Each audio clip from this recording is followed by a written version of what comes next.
우리 조이님도 보시지 않으셨어요? 네, 저도 재밌게 봤습니다.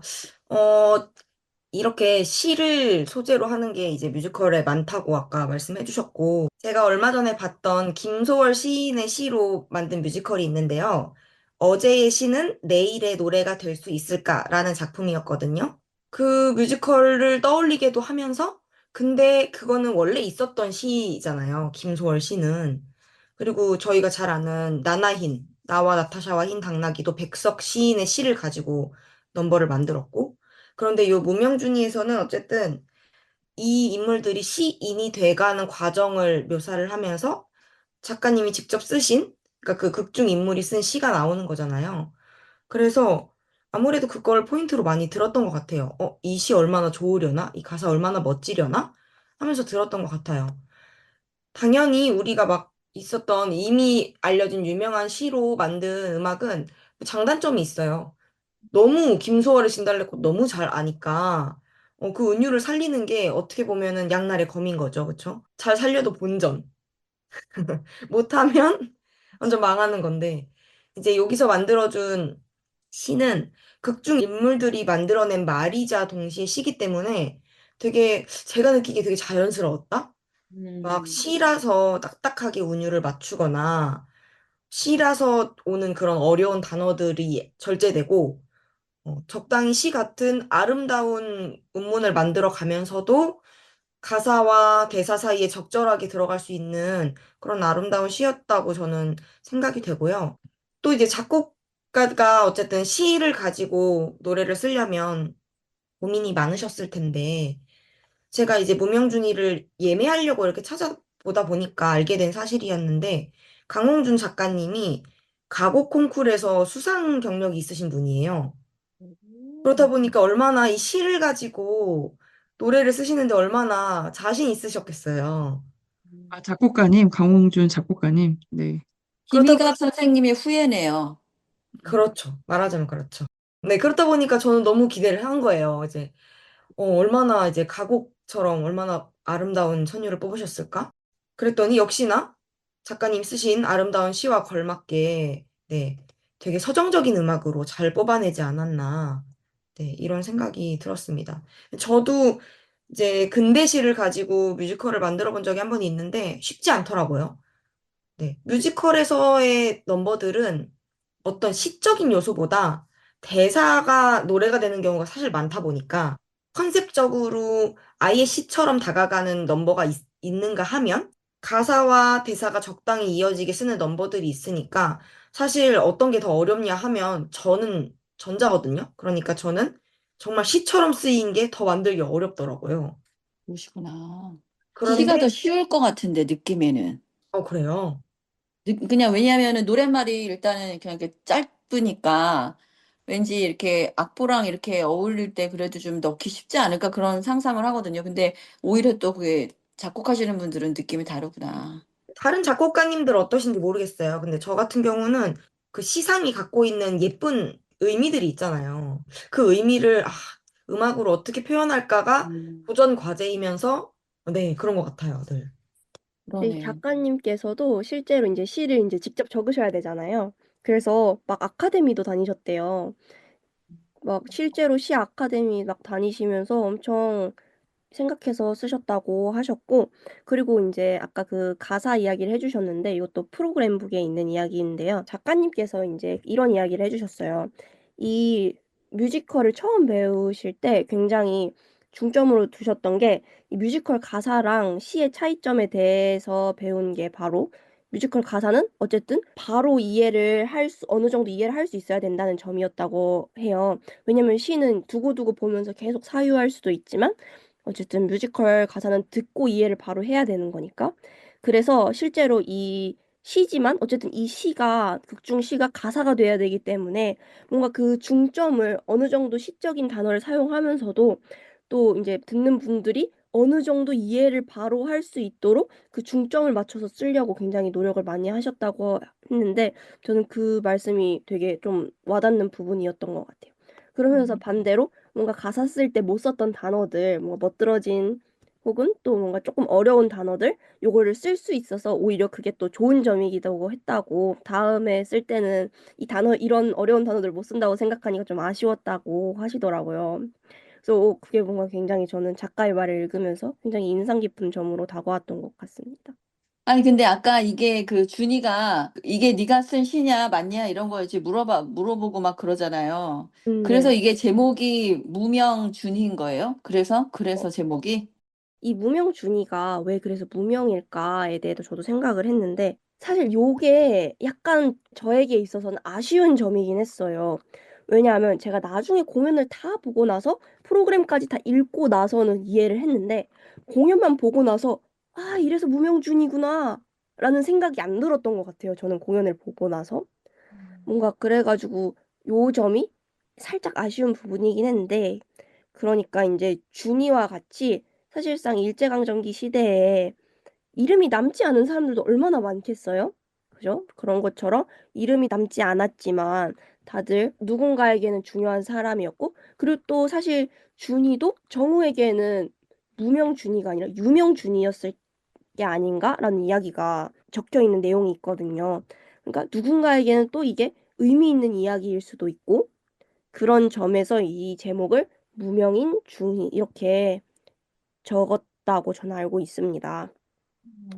근데 약간 말씀드린 것처럼 저는 그 점이 약간 아쉬웠습니다.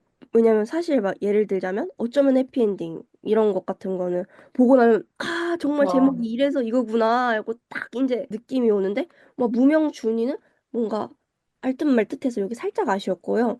그렇지만 또 이 작품이 시를 이야기하고 있다는 걸 생각을 하면 또 시가 또 보면 볼수록 그 맛이 있지 않습니까? 그것처럼 무명준이도 뭔가 그 제목을 곱씹고 곱씹으면 아, 또 큰 의미가 있는 것 같다 싶다는 점에서 또 그렇게 생각하면 또 너무 좋은 제목인 것 같고 그렇습니다.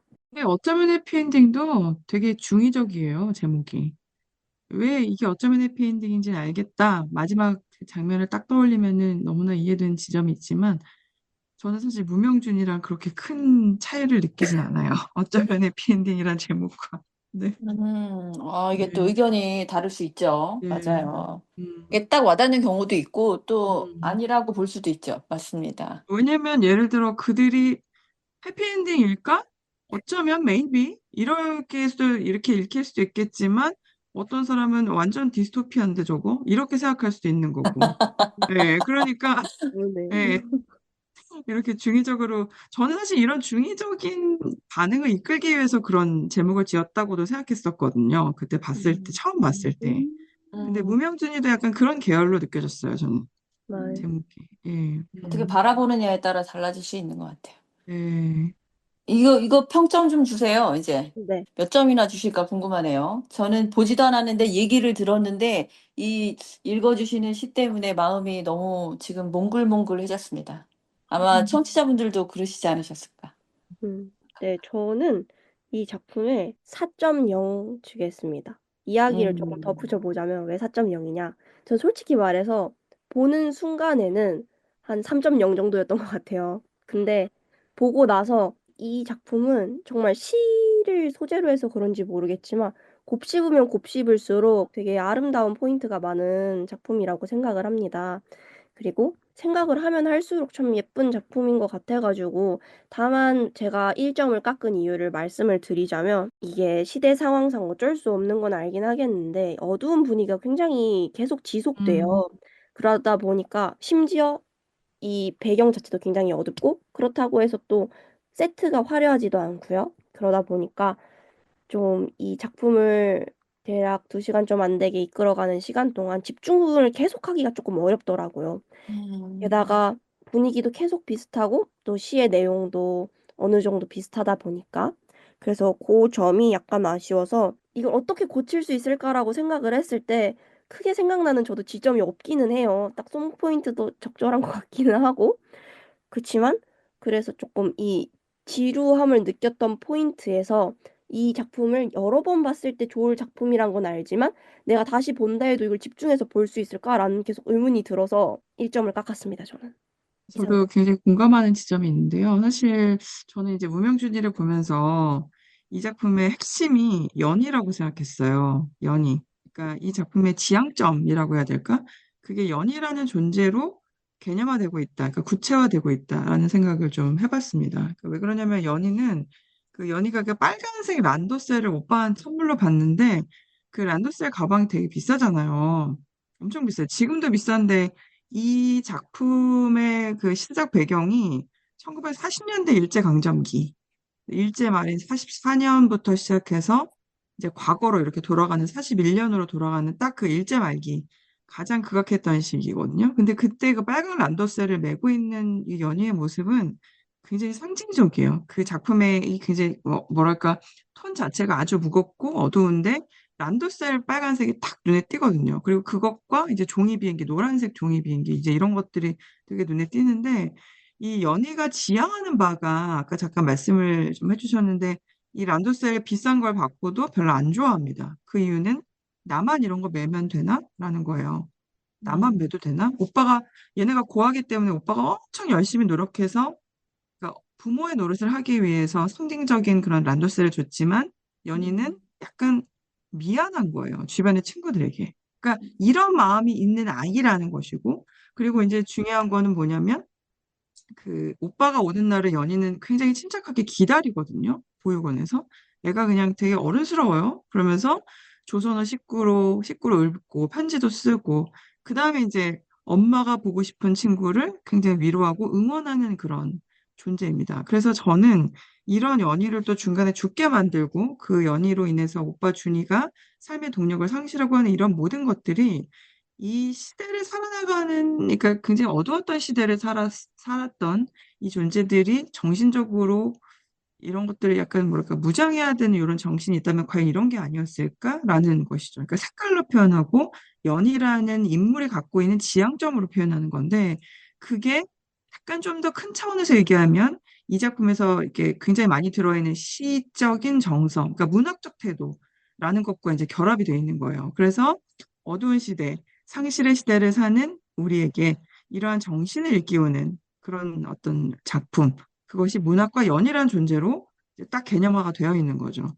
이제 그게 이제 이 작품의 핵심인 것 같아요. 그리고 그걸 얘기하기 위해서 마지막에 그 우리 이기쁨 연출이 비밀의 화원도 보면은 마지막에 이렇게 쫙 뒤에가 열리잖아요. 예, 그러면서 이렇게 쫙 주잖아요. 근데 똑같아요. 이 작품도 맨 끝에 그 무대가 되게 작은데도 뒤에 심도를 확 이렇게 넓히면서 무대 열고 거기에서 이제 종이 비행기가 막 이렇게 날릴 수 있는 그런 연출을 되게 예쁘게 해놨거든요. 종이 비행기 매달아 놓고.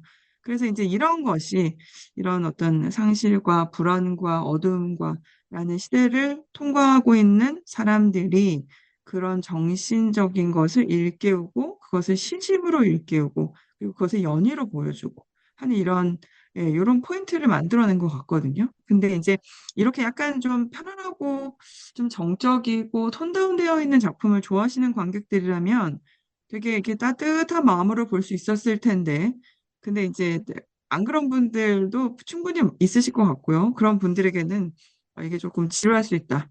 왜냐면 너무 이게 모노토너스한 느낌으로 가거든요. 지루할 수 있다. 예, 이제 그런 두 가지 측면을 전부 품고 있는 것 같습니다.